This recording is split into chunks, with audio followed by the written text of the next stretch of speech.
Na buɗe shagon sana'a saboda in kula da mahaifiyata da kanwata. Ba ni da takardar makaranta. Dalilin da yasa na koma makaranta, a nan na haɗu da wata yarinya mai suna Amira, wacce ta canza wa rayuwata lissafi, ta sa na rungumar sabuwar ƙaddara.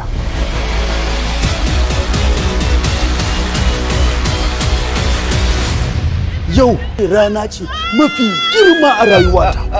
Na kwafe shekaru masu yawa ina cikin damuwar da ka jefa ni. Sai yanzu da na fara daidaituwa ka sake dawowa cikin rayuwata. Me na tsare maka? Ko dai a dawo mun da tsakuwa ko kuma zan kashe ka, ita ma zan kashe ta. Ni jiya na musulunta kuma ba na tsoron mutuwa. Allah Allah nake na rasu tare da rahamar Ubangiji.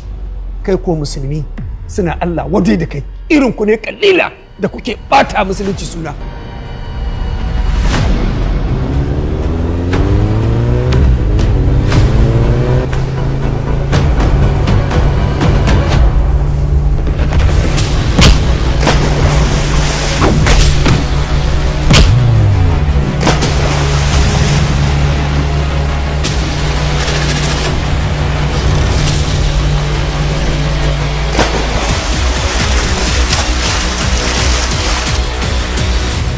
Rabin mutanen gidan nan kai ne kai sanadiyar kawo su gidan nan.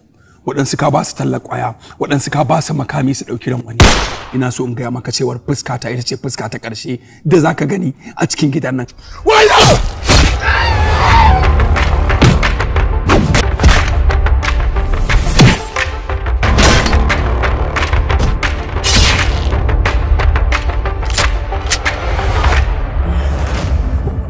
Jenny, move. Ba zan kauce ba Sanda.